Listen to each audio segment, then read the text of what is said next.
Estou muito feliz de estar aqui com vocês novamente aqui na nossa experiência online, aqui no nosso culto online. É muito bom poder chegar na sua casa, aí onde você está. Eu sei que tem gente em São Paulo, gente ao redor do Brasil inteiro. De repente tem gente até fora do país que está aí ouvindo a gente. E a gente fica muito feliz de conseguir transmitir essa mensagem. Você que me conhece, você que não me conhece, eu não mudo para nenhum de vocês. Eu continuo me chamando Franklin Viana. Faço parte do time de pastores aqui da ILAM. Junto com a minha esposa, a Tati, nós somos pastores, líderes globais do Raise, que é o nosso grupo de jovens. Se você é Raise aí na sua casa, já comenta aí, coloca eu sou Raise. Se você também não é jovem, mas você está gostando de estar aqui, já comenta que o Paulo Negrão, nosso pastor do online, e sua equipe já vai entrar em contato com você. É motivo de alegria a gente estar junto aqui nesse dia. Bom, gente, vamos lá sem muitas delongas, porque a gente quer hoje continuar com a nossa série de estudos do nosso Midweek, que está em Filipenses. Nós estamos estudando o livro de Filipenses, a carta à igreja de Filipe, né, durante esse mês. E aí, se você perdeu algum dos nossos episódios, se você perdeu alguma das palavras, das ministrações, volta aí no YouTube. Temos a introdução de Filipenses, temos o capítulo 1 na última semana. E essa semana nós vamos conversar sobre o capítulo 2 de Filipenses. Eu estou muito feliz de poder falar desse livro, dessa carta, dessa mensagem que Paulo mandou para a igreja de Filipe, porque é uma mensagem motivadora, é uma mensagem para a igreja falando sobre unidade, é uma mensagem falando para a igreja sobre exortando, motivando, levando a igreja a continuar a permanecer firme.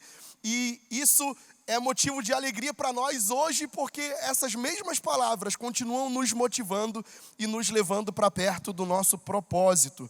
Bom, tem algumas coisas que eu sempre trago para vocês no começo. Toda vez que eu estou aqui no Midweek, eu sempre trago uma introdução, algumas coisas mais técnicas ali do livro, então eu quero compartilhar com vocês. O livro de Filipenses, a carta de Filipenses, ela é o 11º livro no Novo Testamento. E como eu já falei para vocês, ela foi dedicada à igreja de Filipe, aos nossos irmãos que estavam lá na igreja de Filipe, né? E foi, na verdade, uma forma de agradecimento por tudo que eles tinham feito ao apóstolo Paulo. Essa carta foi escrita por Paulo, a autoria dela é atribuída a Paulo, com a ajuda de Timóteo. Timóteo ajudou Paulo a escrever essa carta, enquanto ele estava na prisão em Roma. Paulo estava na prisão escrevendo essa carta para a igreja de Filipe, né? Então, como eu falei para vocês, mostra a gratidão de Paulo, o amor de Paulo por essa igreja.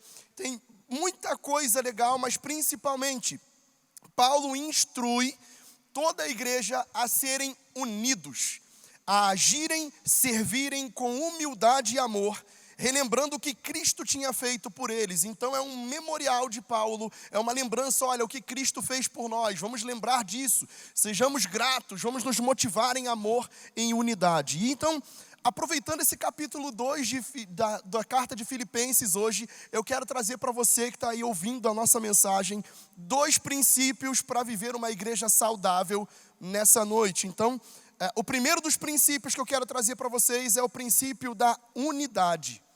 A gente vai transcorrer alguns versículos aqui hoje do capítulo 2 e vamos ver o quanto Paulo ele nos leva por esse caminho, né, de unidade em primeiro lugar, e depois eu vou passar, não vou te dar spoiler agora não, já vou te falar o segundo ponto daqui a pouquinho. Bom, a unidade, vamos ler nossa Bíblia lá em Filipenses, no capítulo 2, versículo 1 e 2, diz assim: portanto, se existe alguma exortação em Cristo, alguma consolação de amor, alguma comunhão do Espírito, se há profundo afeto e sentimento de compaixão, então completem a minha alegria, tendo o mesmo modo de pensar, tendo o mesmo amor e sendo unidos de alma e mente. Fecha teus olhos aí onde você está, eu quero orar com você, para que a mensagem chegue no seu coração e no meu do jeito que Deus quer, amém? Sem mistura nessa noite, em nome de Jesus. Pai, nós te agradecemos pela tua bondade, pelo teu amor sobre nossas vidas, em especial, Pai, pela oportunidade que nós temos de te engrandecer nesse lugar, de sermos uma voz, uma luz, para que as pessoas realmente vejam o teu amor e sejam tocadas pela tua graça e pela tua misericórdia. Pai, abre nossas mentes, nossos corações, mantém nossas mentes cativas a Ti nessa noite, Deus, para que a gente receba aquilo que o Senhor separou para nós como igreja, para viver esse tempo e de verdade, Pai, que a gente alcance um novo momento que o Senhor está nos levando nesse tempo, em nome de Jesus. Você na tua casa aí coloca amém nos comentários, em nome de Jesus. Eu quero trazer para vocês 3 pontos, que já esses 2 versículos aqui de Filipenses 2, 1 e 2, esses 2 versículos trazem, na verdade no versículo 2, 3 pontos sobre unidade. A unidade é o primeiro princípio para a gente viver uma igreja saudável. Eu quero trazer 2 para vocês que eu julgo serem importantes demais e estão nesse capítulo aqui de Filipenses 2. Então, a unidade, 3 pontos de unidade. Bom, o primeiro deles é mesmo modo de pensar. O mesmo modo de pensar. A importância de ter o mesmo modo de pensar. A gente viu ali em Filipenses 2, no versículo 2, Paulo fala, mesmo modo de pensar. Por que o mesmo modo de pensar? E não é só uma forma de pensar, um jeito de pensar, todo mundo pensar igual. Deixa eu te contar uma história. Conta uma história que tinha um manicômio, um hospício, que era muito reconhecido na cidade. E por ele ser muito reconhecido, uma equipe de reportagem foi lá fazer uma reportagem naquele hospício. Ao entrar naquele hospício, o repórter começou a fazer todo o tour, né? O diretor do hospício levou o repórter para fazer todo o tour pelo hospício, conheceu cada instalação, ouviu sobre cada tipo de tratamento que eles faziam, as alas, cada uma das alas que eles tinham para tratar cada tipo de doença, né? Ou de necessidade mental que os seus internos tinham. Mas ao avançar para um dos últimos cômodos, o diretor daquele hospício, o diretor daquele hospital, daquele manicômio, vira para aquele repórter e fala assim, é aqui que a gente define para onde vai a nossa, para que ala vai cada um dos nossos internos. Aqui a gente separa na ala 1, 2 ou 3, dependendo do nível ali de problema que esse camarada tem. E aí, ele mostrou um método para aquele repórter. Ele mostrou uma banheira cheia d'água, e ao lado da banheira tinha um balde, um copo e uma colher. E aí ele explicou, olha, para o repórter, dependendo da forma que a gente pede para a pessoa esvaziar essa banheira cheia d'água. Dependendo da forma que ela esvazia a banheira, a gente separa ela em cada ala. E aí o repórter ficou estarrecido com a simplicidade daquele processo, mas falou, puxa, isso deve funcionar, né? É óbvio que eles devem usar o balde para esvaziar a banheira. E aí o diretor do hospício olhou para aquele repórter e falou assim, qual ala que você quer ficar? Você prefere que troque a tua roupa de cama 2 vezes ou 1 vez por semana? O jeito certo para não ficar internado, se você não sabe ainda em casa, você ainda não percebeu, é abrir o ralo da banheira para esvaziar a banheira, não é usar o balde. Tá? Então, não adianta a gente ter o mesmo modo de pensar se estamos todos nós loucos e pensando na maneira errada de resolver alguma coisa. Não é isso que Paulo está querendo dizer aqui para a igreja de Filipe. Ele não está falando, temos todos que ter o mesmo modo de pensar, vamos todos juntos pular desse precipício. Quem nunca ouviu da sua mãe em casa, você não é todo mundo?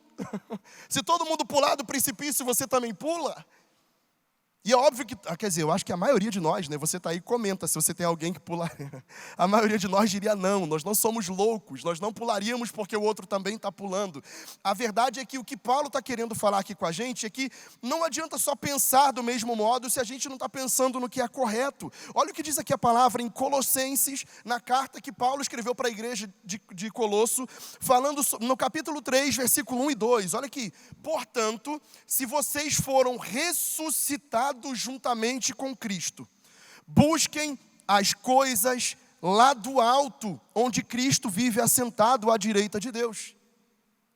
Pensem nas coisas lá do alto e não nas coisas que são aqui da terra. Paulo já começa a trazer, e a palavra de Deus traz para a gente o princípio que não é só pensar junto a mesma coisa, é pensar nas coisas que são lá do alto. Precisamos pensar nas coisas que são do alto. Tirar os nossos olhos dos problemas e das coisas que são aqui da terra, até nas soluções terrenas, mas pensar naquilo que vem do alto. a gente estiver amando mais as coisas aqui da terra do que o que há de Deus, do que o que é de cima, os nossos pensamentos continuarão errados. E aí não vai adiantar a gente pensar da mesma maneira. Não vai adiantar pensar da mesma maneira.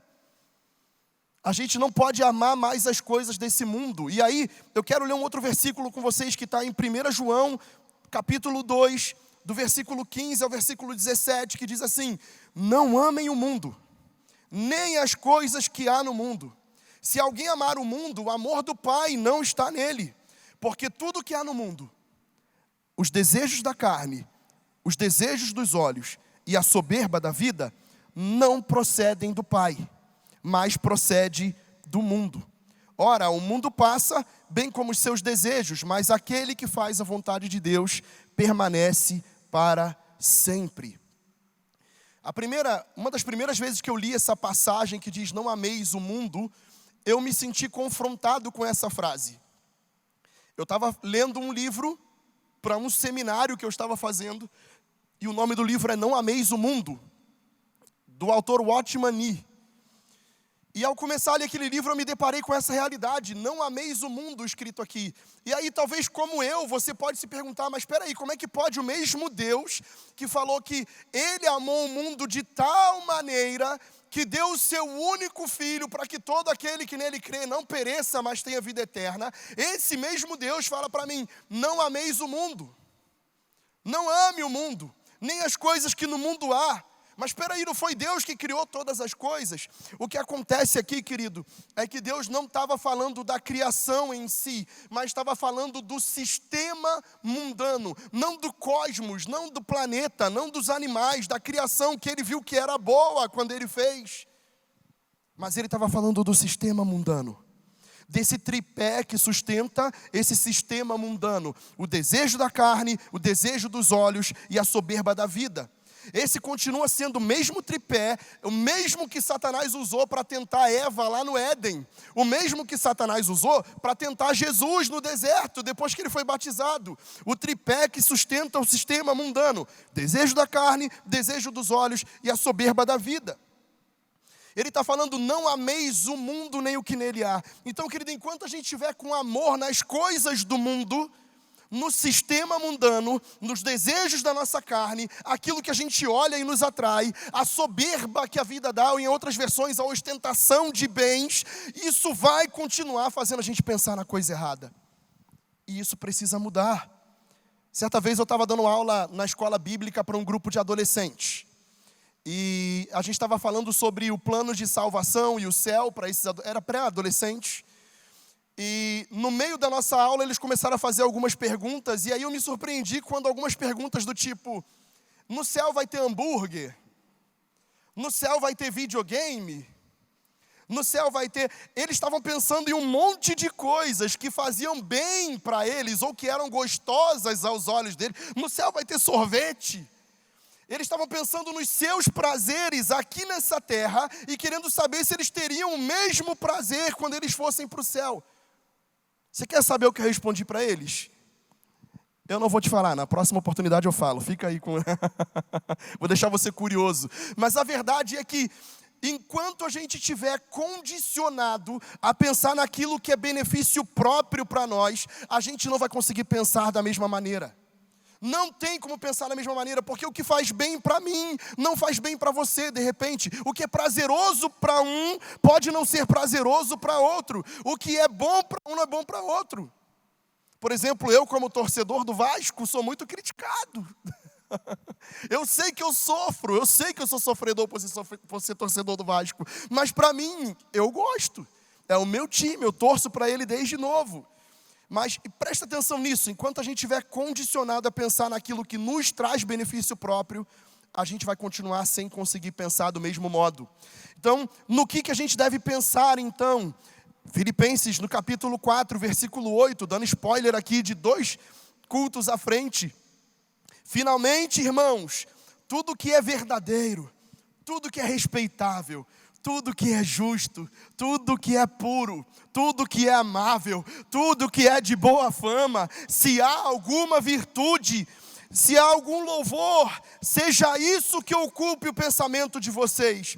Eu quero profetizar sobre a tua vida, meu irmão. Eu profetizo uma igreja que pensa nas coisas que são de cima. Tudo que é verdadeiro, tudo que é respeitável, tudo que é justo, tudo que é puro, tudo que é amável, tudo que é de boa fama, alguma virtude há. Se há louvor algum, seja isso que ocupe o nosso pensamento. E aí sim, se voltarmos nossos olhos para cima, para as coisas dele, e juntos focarmos nisso e não nos nossos próprios prazeres, a gente consegue ter o mesmo modo de pensar. Segundo ponto sobre unidade é o mesmo amor. Além de ter o mesmo modo de pensar, Paulo falou lá em Filipenses 2, no versículo 2, falou sobre a gente tendo o mesmo amor. E aí eu quero falar para vocês um pouquinho o que seria isso. Porque da mesma forma, se a gente está com amor nas coisas erradas, isso não vai nos levar a lugar nenhum. A gente já estava falando sobre não ameis o mundo, nem ameis o que nele há. Do porquê que Paulo está falando isso? Paulo está falando que é o amor que Cristo expressou. Não o amor que você tem por alguma coisa ou por alguém, ou o amor que você aprendeu nos filmes de Hollywood. Mas um amor que Cristo expressou. E aí a gente volta para João 3,16, o versículo central da Bíblia. O amor que Cristo expressou, que foi o amor que brotou no coração do Pai, para me salvar e salvar você. Porque Deus amou o mundo, João 3,16 e 17. Deus amou o mundo de tal maneira que deu o seu Filho unigênito para que todo aquele que nele crê não pereça, mas tenha vida eterna. Mas aí segue o texto, porque Deus enviou o seu Filho ao mundo, não para que condenasse o mundo, mas para que o mundo fosse salvo por ele. Deus amou tanto que entregou Jesus. Através dessa entrega, nós temos vida eterna, mas ele também não veio para condenar. Cristo veio para salvar. E essa é a maior expressão de amor já conhecida. Porque se você quer saber se alguém te ama, querido, pensa se ele sacrificaria algo por você. O amor, ele é regado por sacrifício, ele é regado por entrega, ele é regado por isso. Se essa pessoa que você acha que te ama muito nunca sacrificou nada por você, começa a rever teus conceitos. Não sei porque eu estou falando isso, Deus está querendo falar com você nessa noite. Essa expressão de Cristo é a maior expressão de amor já conhecida. E eu sei que isso até parece básico quando a gente pensa em palavra de Deus, porque é o versículo central de toda a Bíblia, e talvez é o que você aprende logo lá na escolinha bíblica dominical, lá no começo da tua vida cristã, porque Deus amou o mundo de tal maneira. Só que o problema é que logo depois, no versículo 17, a gente esquece o que vem depois, que fala que Cristo não veio para julgar, mas veio para salvar. Sabe por que eu falo que a gente esquece? Porque a gente é rápido em rotular as pessoas. A gente é rápido em julgar e dizer se alguém é digno ou não de receber o amor de Deus. A gente esquece que a misericórdia, ela veio para o torturador e para o torturado. O amor de Deus, ele alcança o assaltante e o assaltado. A mesma misericórdia, Cristo não veio para condenar, para julgar os nossos atos, mas para nos salvar. Quando a gente já vê alguém em condição ruim, a gente já estabelece um monte de juízo de valores, e não é para isso que a gente foi chamado para salvar as pessoas. O amor de Cristo é um amor salvífico, é um amor que se entregou para que fossem salvos, para que nós fôssemos salvos. E esse é o nosso dever agora como cristãos. 1 João 3, versículo 16. Nisto conhecemos o amor, que Cristo deu a sua vida por nós. Portanto, também nós devemos dar a nossa vida pelos irmãos. João 3,16. 1 João 3,16. João 3,16 é o modelo. 1 João 3,16 é o nosso dever, a nossa obrigação. Fazer o amor de Deus reconhecido é isso, dar a nossa vida pelo nosso irmão. Ele expressou, e a gente tem que expressar o mesmo amor que Jesus expressou. Eu quero profetizar sobre a tua vida, meu irmão. Uma igreja disposta a gastar a sua vida para salvar outras pessoas. Disposta a gastar o seu tempo, as suas finanças, o seu ouvido para ouvir alguém que precisa ser ouvido. Em nome de Jesus, gastar toda a sua vida para salvar outras pessoas. O terceiro ponto de unidade que Paulo fala lá em Filipenses 2, no versículo 2, ele fala unidos de alma e mente. E aí, querido, isso aqui dá um nó, porque se você pensar, não dá para juntar a minha alma com a alma de alguém. E eu não sei você, mas falando de mente, eu estou há 12 anos tentando pensar a mesma coisa e juntar minha mente com a mente da Tatiane. O negócio difícil de fazer, que é até a mesma mente no casamento. A gente tem criação diferente, a gente tem formas de pensar diferentes. Mas eu quero te dizer uma coisa, parece até que Deus tem senso de humor, né? Colocou homem e mulher tão diferentes, formas de falar, formas de pensar, formas de se expressar. Mas brincadeiras à parte, quando Paulo fala aqui, ele está falando de alma, ele está falando de coração, de sentimentos, de decisões em primeiro lugar. A alma ela é dividida em 3 partes, em intelecto, emoções e vontade. O intelecto é o que nos ajuda a entender o nosso estado de existência. O intelecto são te faz entender quem você é, onde você está, o estado de existência. As emoções é de onde procedem os nossos sentidos. E por último, a vontade é a decisão, o livre-arbítrio. Falando de alma, de mente, a gente precisa entender que a alma é a parte que é chamada de autoconsciência do ser humano. A consciência de si mesmo, é por ela, por exemplo, onde se revela a sua personalidade. E aí eu sei que você que está aqui com a gente, já fez o curso Ondas, um Ondas 3, você faz lá o seu teste de perfil comportamental.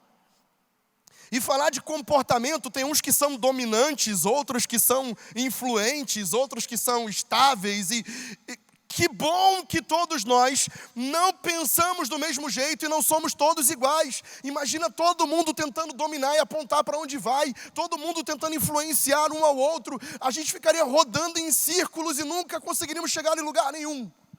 Mas nós estamos numa igreja que celebra, sim, as diferentes formas de pensar. Mas nós também celebramos a nossa convergência na decisão. Nós focamos naquilo que vamos pensar igual, que é a vontade de Deus para a nossa vida. E vamos juntos para esse lugar. Ainda bem que nós não somos todos iguais. E nem é a vontade de Deus para nós que fôssemos todos iguais. Mas que a gente decida pela mente de Cristo. 1 Coríntios 2, versículo 16 fala: pois quem conheceu a mente do Senhor, para que o possa instruir, nós porém temos a mente de Cristo. Nós porém temos a mente de Cristo. Através de seu Espírito Santo, Ele nos faz conhecer essa mente, a sua mente. Então essa mente é o que temos que ter. E aí sim podemos ter a mesma mente, a mesma alma, unidade em alma, em mente. Porque a nossa decisão agora não é mais pelo que nós vivemos, mas pelo que Ele tem direcionado para nós. Romanos 12, versículo 2 fala sobre a metanoia. Não vivam conforme os padrões desse mundo, lembra? Concupiscência da carne, o desejo dos olhos e a soberba da vida. Não vivam conforme os padrões desse mundo, mas deixem que Deus os transforme pela renovação da mente, para que possam experimentar a boa, agradável e perfeita vontade de Deus. Irmão, eu quero profetizar na sua vida. Você vai ser uma igreja que tem a mente de Cristo e libera a opinião de Deus aqui na terra nesse tempo. A mente de Cristo, só assim podemos ter unidade de mente, porque através da mente dele, os pensamentos dele são maiores que os nossos, os caminhos dele, os planos dele são maiores que os nossos, querido. E é por isso que nós estamos aqui. Por fim, nesse capítulo 2, Paulo leva do versículo 3 até o versículo 12, se eu não me engano, ele vai levando e falando sobre humildade. Humildade. O primeiro ponto era a unidade, nós percebemos esses 3 aspectos da unidade. E agora nós vamos falar um pouquinho sobre humildade, porque depois de estabelecer essa unidade, ele vem trazendo que se não for por humildade, a gente não consegue fazer isso que a gente falou antes. Filipenses 2, versículo 3 fala: não façam nada por interesse pessoal ou vaidade, mas por humildade, cada um considerando os outros superiores a si mesmo. Olha o que ele diz: considerando os outros superiores a si mesmo. No mundo você vai ouvir farinha é pouca, meu pirão primeiro. Mas dentro da casa de Deus, no plano de Deus, na vontade de Deus para a sua vida, é você considerar o outro superior e colocar ele na sua frente. É você, jovem, que está dentro do ônibus, não fingir que está dormindo para não dar lugar para o idoso. Fala, Deus. É você colocar sempre as outras pessoas como se fossem superiores a você. Superiores a você. Isso fala sobre honra. Sobre honrar as pessoas, sobre dar a honra para outras pessoas e não exigir honra. Isso fala, e isso é o principal princípio sobre honra. Honra é algo que a gente deve dar e nunca exigir para nós. Nunca pedir aquilo para nós. E Paulo segue falando no versículo 4, não tendo em vista somente os seus próprios interesses, mas também os interesses dos outros. Não tem como sermos unidos e vivermos em humildade se a gente pensa sempre primeiro na nossa barriga, no nosso ventre. O Deus desse século, o próprio ventre. Por que há tanta ansiedade? Por que há tanta depressão? Porque estamos buscando para nós, estamos querendo para nós, ansiosos daquilo que queremos, tristes por aquilo que não conquistamos, ou não me deram amor, não me deram um lugar, não me deram uma vaga, não me deram aquele ministério dentro da igreja, irmão.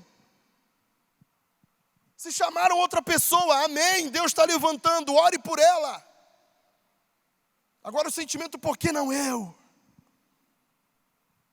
Olha para o próximo. Olha para o próximo. Quanta gente, por focar só nos nossos interesses, nós estamos passando no nosso dia a dia ignorando a necessidade dos outros.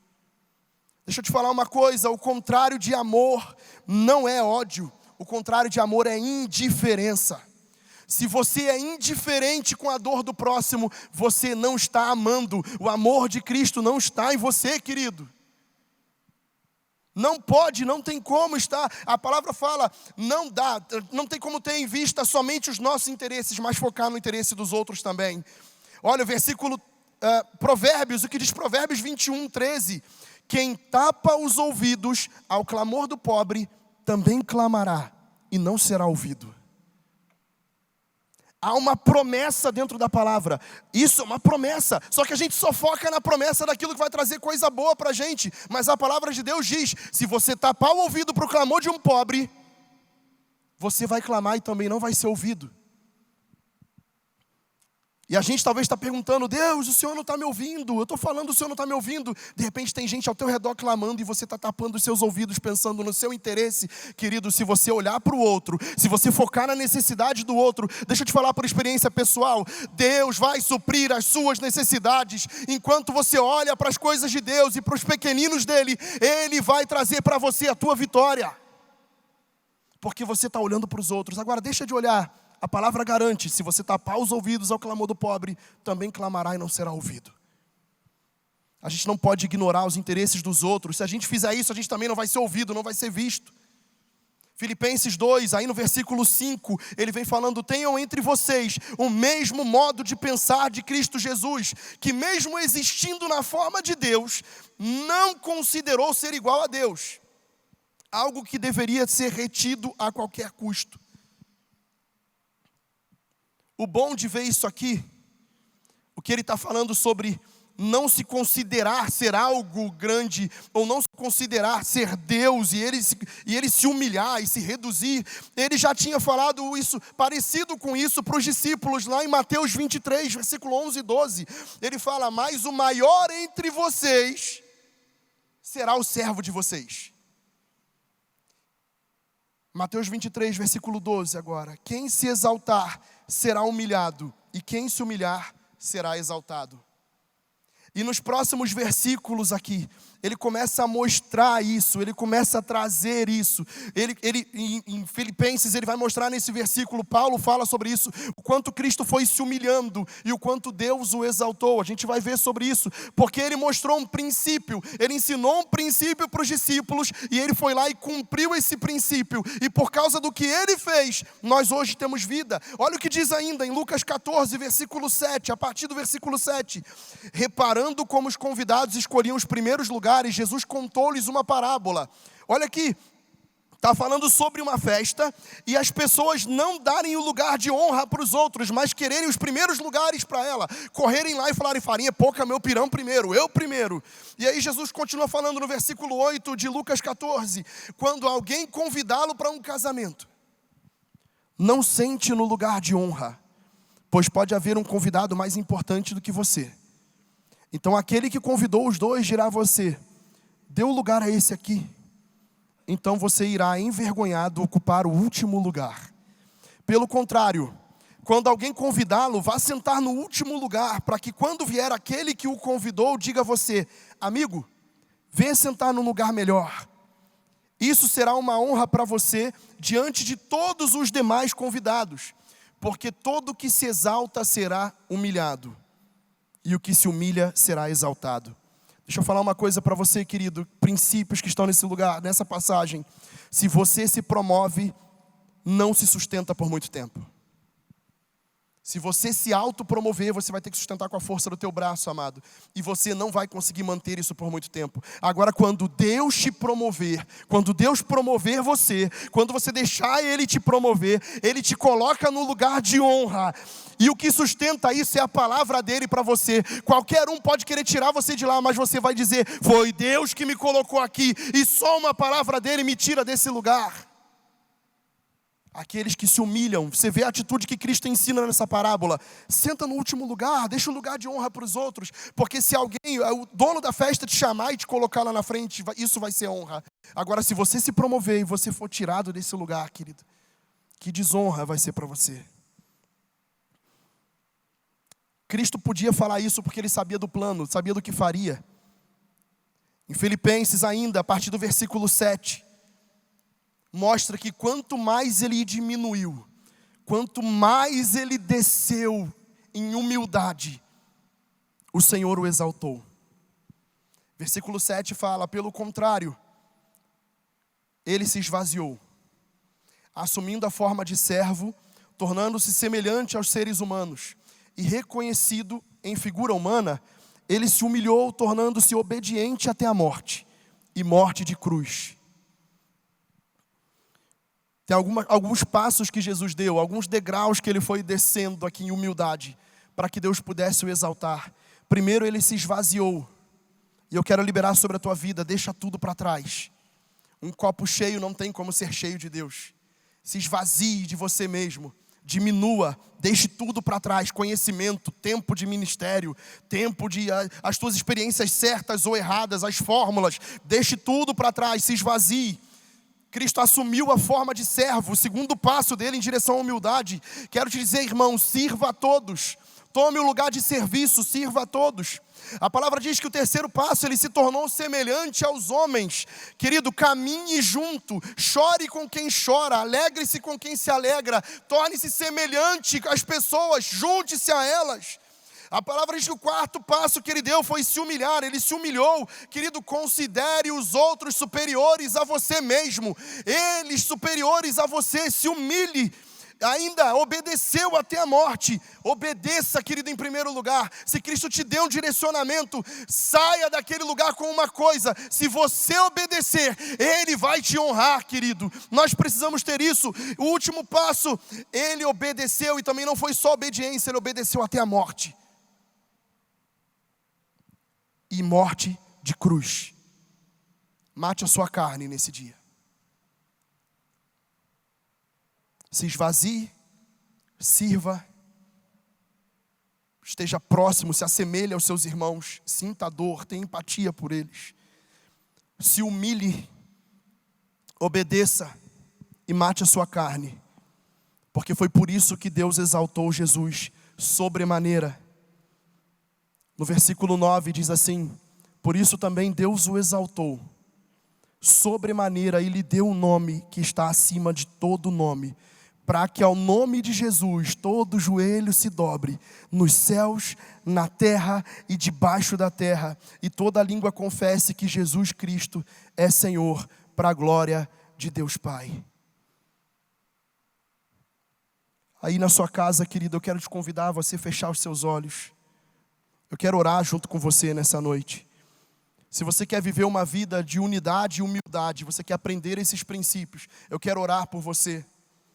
E se você está ouvindo esse culto, se você está ouvindo essa palavra, e você está afastado da presença de Deus e afastado desse corpo de unidade, e se você de alguma forma perdeu esses princípios e você quer voltar para a presença do Senhor, você quer voltar para perto dele para viver esse caminho, coloque aí nos comentários do nosso vídeo, coloque eu quero.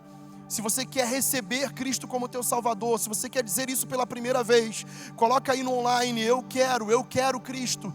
A nossa equipe vai entrar em contato com você, o nosso pastor do online vai fazer contato contigo. Nós queremos te abraçar, mesmo que seja virtualmente. Nós queremos abençoar a tua vida. Queremos orar por você, para você ser capacitado para viver uma vida saudável sendo igreja com seus irmãos. Em nome de Jesus. Vamos orar, irmão. Pai, em nome de Jesus, nós te agradecemos pela tua salvação, te agradecemos pelo teu amor, te agradecemos pela tua bondade sobre nós, te agradecemos pelo sacrifício de Jesus naquela cruz, que nos deu a possibilidade de, como igreja, também liberar para outras pessoas essa misericórdia e essa graça. Obrigado porque isso flui em nós e através de nós durante todo esse tempo. Obrigado porque estamos sendo transformados e levados para esse caminho de humildade. Obrigado porque é o Senhor quem nos exalta, é o Senhor que estabelece pela tua palavra quem vai se levantar e aquele que também vai ser tirado, e nós damos glória a ti, Pai, por aqueles que se levantam e aqueles que o Senhor tem, Pai, feito, Deus, em nome de Jesus, avançar. Nós te glorificamos porque o Senhor é Deus sobre todas as coisas. Pai, eu quero abençoar os teus filhos que ouviram essa palavra. Senhor, se há reconciliação, Deus, nós clamamos nessa noite, Pai, que haja festa no céu, que sejam reconciliados contigo. Pai, se há alguém entre nós ouviu essa palavra e está recebendo o Senhor como Salvador pela primeira vez, escreve o nome desse filho no livro da vida, Deus. Pai, ensina o caminho que deve andar, aproxima ele da tua igreja, uma igreja saudável, unida, mesmo modo de pensar, a mesma mente, o mesmo coração, Deus, em nome de Jesus, e nos ensina a ser humildes, para que a gente viva todos os dias 100% da tua vontade e só a tua vontade para a nossa vida, em nome de Jesus, querido, em nome de Jesus. Você que ouviu a nossa palavra até aqui, você que ouviu o nosso culto até aqui, eu quero declarar que você ainda vai ter um resto de semana abençoado, uma quarta-feira abençoada, uma quinta-feira abençoada. Essa palavra vai edificar a sua vida. Eu te peço, se você tem algum testemunho, se isso tocou no teu coração, compartilhe nos nossos grupos do WhatsApp, compartilhe aí no vídeo, no nosso YouTube, comenta com a nossa equipe o testemunho de Cristo, é o espírito da profecia. Nós queremos saber o que Deus está fazendo com você, para a gente seguir daqui liberando e essa palavra de vida alcançar mais pessoas, em nome de Jesus. Eu quero abençoar a tua vida. Se você puder estender tua mão aí na tua casa, que o amor de Deus o Pai, a graça do nosso Senhor e Salvador Jesus Cristo e a comunhão, a consolação do Espírito Santo seja com a igreja do Senhor, não só hoje, mas todos os dias da nossa vida, até que Ele venha, em nome de Jesus. Amém, querido. Deus te abençoe. Fique com Deus. Como eu fui abençoada por essa palavra. E se você também foi ministrado, vamos compartilhar o link para poder alcançar outras pessoas também. Se foi a sua primeira vez aqui com a gente, não esqueça de escrever "Sou novo aqui", para a nossa equipe estar entrando em contato com você. Nosso culto também, nosso campus online, ele funciona com cursos e GTs. Não esquece de ativar as notificações para vocês sempre estar recebendo algumas notificações do nosso canal. Tá bom? Te espero no próximo culto. Até lá!